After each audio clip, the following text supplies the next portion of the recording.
Whan that Aprille, with his shoures soote, the droghte of March hath perced to the roote, and bathed every veyne in swich licour, of which vertu engendred is the flour. Whan Zephirus, eke with his swete breeth, inspired hath in every holt and heath the tendre croppes. And the yonge sonne hath in the ram his halfe cours yronne.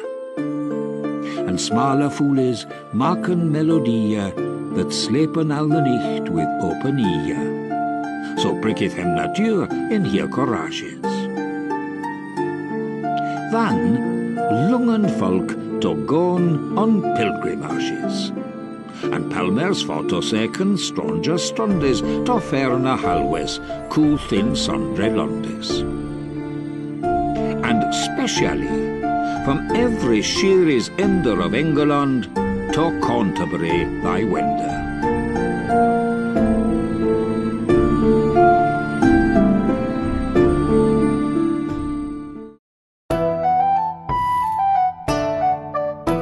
Lover of the devious, the hoax, and celebrator of the artful deception, I rarely pass an April's first without some fools taking in.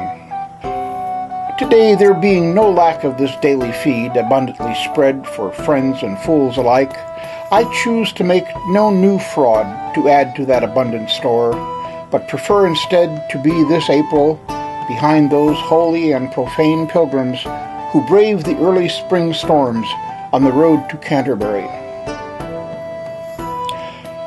Reading those song-like rhymes that sprung so joyfully from Chaucer's heart, I find myself again at one with all seekers of delight, love, healing, forgiveness, redemption, ecstasy, fornication, and adventure on the road to Canterbury. We who in our time have lost not only the connection to the hurtling of our planet round the brilliant fire that so rules worms and kings, but also any traffic with the preternatural. That is why this year I pilgrimage back to the source, seeking it in Canterbury.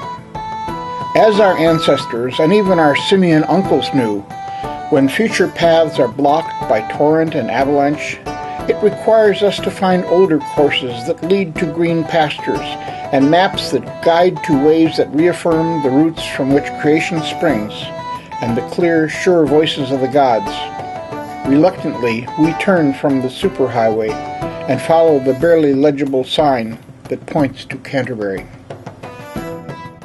This magical pile of stones rests in Gothic repose, in the center of a town of fewer than 50,000 souls.